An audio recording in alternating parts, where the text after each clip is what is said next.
Hola, mi nombre es Juliana, para los que no me conocen soy médica y hoy vamos a hablar de infecciones de transmisión sexual, cuáles son y cuáles son las que tengo que pedirle al médico que me testee para un control rutinario. Al final de este video voy a explicar cuáles son las enfermedades que ustedes tienen que pedir al médico para testearse todos los años si quieren un control de infecciones de transmisión sexual. Dentro de las infecciones de transmisión sexual tenemos las más conocidas, por ejemplo, el HIV, la hepatitis B, la hepatitis C, la sífilis, la gonorrea y la clamidia. La clamidia y la gonorrea son causantes de uretritis, y las no gonocóxicas producidas por el micoplasma y el ureoplasma, que no son tan conocidas.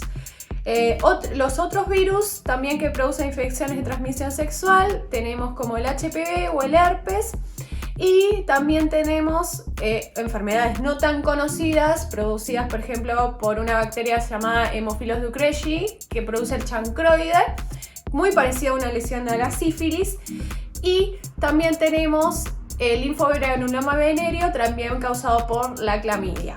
Estas son todas infecciones de transmisión sexual, pero no todas se testean, se puede hacer un testeo de control. Solo algunas son, obviamente cuando uno tiene los síntomas, es cuando se empieza o se sospecha de la patología, es cuando se busca el diagnóstico mediante alguna prueba.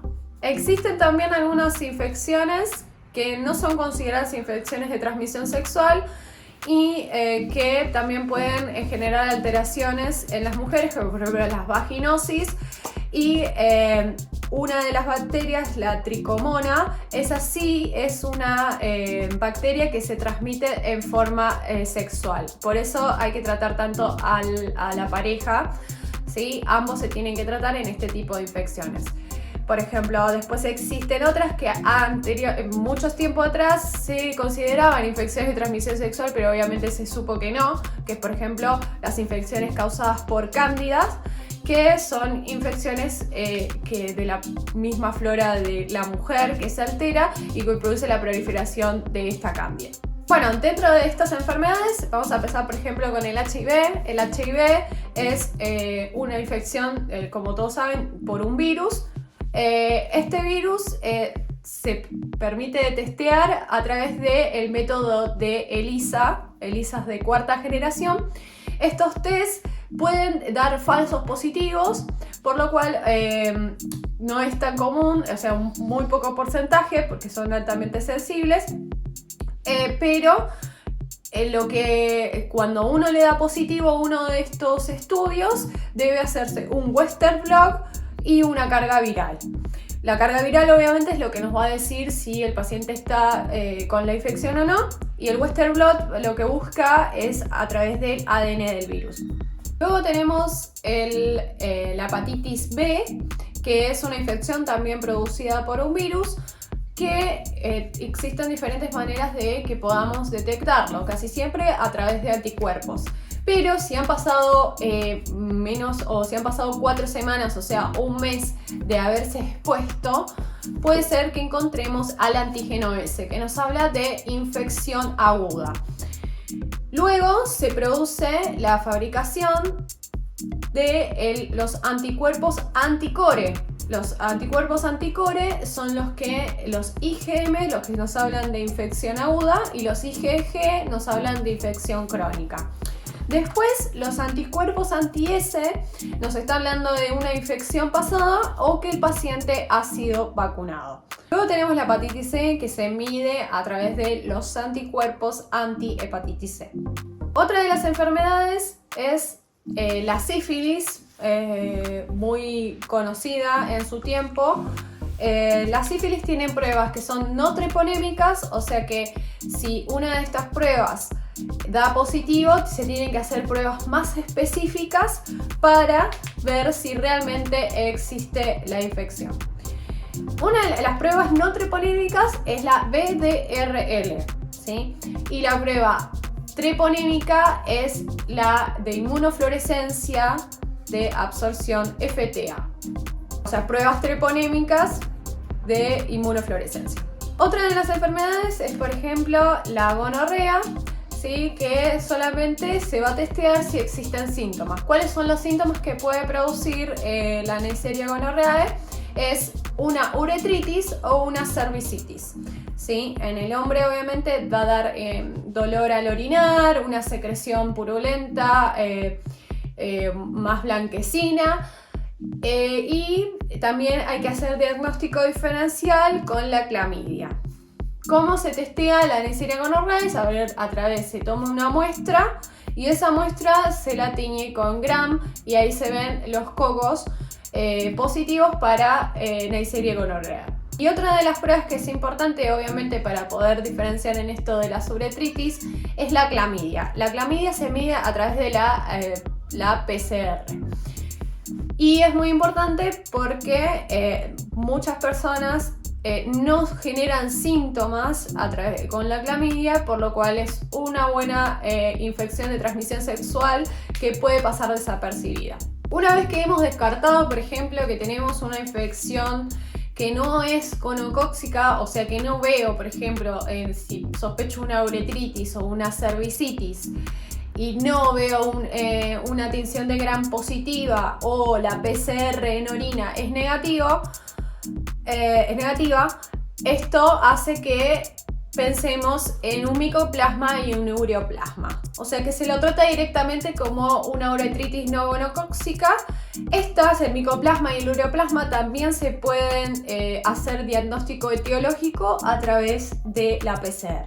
Luego tenemos las infecciones ulceradas, entre las cuales estaba la sífilis, pero también se encuentra, por ejemplo, el herpes, que da lesiones primero en forma de vesículas muy pequeñas que luego se rompen y es muy doloroso. El herpes en sí solamente obviamente se diagnostica a través de la clínica, o sea, de ver las lesiones. Pero si yo quiero saber si soy portador, o sea, si yo lo tengo al herpes, debo saber también a través de la PCR. Luego tenemos, por ejemplo, al chancroide, producido por Haemophilus ducreyi, que también produce una lesión ulcerada parecida a la sífilis, pero en este caso esta lesión es muy dolorosa. ¿Cómo se hace? Se busca el Haemophilus ducreyi también a través de la PCR. Y luego tenemos, por ejemplo, el linfogranuloma veréreo, que es producido también por la clamidia y que produce una lesión también ulcerada, pero que es asintomática y se cura muy rápidamente, y luego aparecen los ganglios unilaterales dolorosos y fistulizantes que nos hacen la clínica general. Y se la testea también a través de la PCR. Como ya sabíamos antes, a través de la orina se podría la clamidia, en este caso también la PCR se puede hacer. Luego tenemos el granuloma inguinal, producido por la Klebsiella granulomatosis, que produce una lesión ulcerosa granulomatosa que forma una úlcera. ¿Cómo se diagnostica? Es a través de una biopsia cutánea de estas lesiones, donde vemos los cuerpos de Donovan. Y por último, y no menos importante, tenemos al HPV, que el HPV puede producir mayormente lesiones verrugosas o también puede lesiones intraepiteliales o precancerosas. Hay diferentes serotipos. Los serotipos que son el 16 y 18 son los generadores de cáncer, mientras que el 6 y el 11 son los que producen lesiones verrugosas. El diagnóstico del HPV se hace solamente a través de la clínica, de ver las lesiones, pero también existen técnicas, la técnica de la PCR, para poder ver qué serotipo tenemos en nuestro organismo. No se hace en forma cotidiana, por eso es necesario pedirlo como algo más específico al médico, de que queremos saber si tenemos este tipo de si somos portadores. Aunque la verdad, hoy en día más del 80% de la población somos portadores de HPV, por lo cual es importante, más que nada, es en ver las lesiones. También existe una vacuna que se ha visto y se ha comprobado que disminuye la aparición de los síntomas y que obviamente protege contra las lesiones cancerosas, contra la infección de estos serotipos 16 y 18. Entonces, ¿cuáles son las infecciones de transmisión que puedo pedirle al médico que me testee? Son el HIV a través del test de ELISA, hepatitis B a través del anticuerpo anticore, hepatitis C a través de los anticuerpos antihepatitis C, sífilis a través de la VDRL, clamidia a través de la PCR en orina, y luego tenemos las otras que solamente se van a testear en el caso de que presente síntomas. O sea que si yo tengo HPV, en verdad casi no lo voy a testear, sino que directamente me van a hacer el tratamiento, dependiendo lo que se encuentre. El herpes, lo mismo, casi nunca se hace diagnóstico específico, sino solamente se tratan cuando uno a través del diagnóstico clínico y se trata directamente. La gonorrea también, necesitas ver o hacer un diagnóstico clínico, o sea, de sospechar también una gonorrea por los síntomas, y es la única manera de testearlo. La clamidia trachomatis para el linfogranuloma, que también se puede hacer con la PCR, pero luego tenemos el granuloma inguinal o el chancroide, que solamente si existen síntomas. Así que recuerden no olvidar testearse estas enfermedades y hacerse sus controles.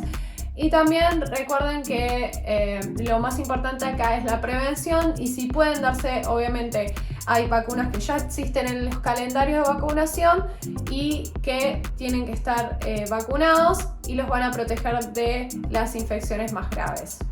En los próximos videos voy a estar explicando de las diferentes patologías de estas enfermedades y vamos a hablar específicamente de cómo son los síntomas de cada una, por eso no se lo pierdan.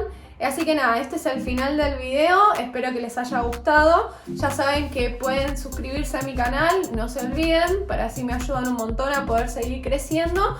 Y me pueden dejar sus comentarios, si han tenido alguna infección de transmisión sexual o no, me lo pueden contar. Cómo fue tratada, si fue tratada bien, si la descubrieron ustedes, si fueron los médicos. Así que nada, espero que les haya gustado y nos vemos la próxima.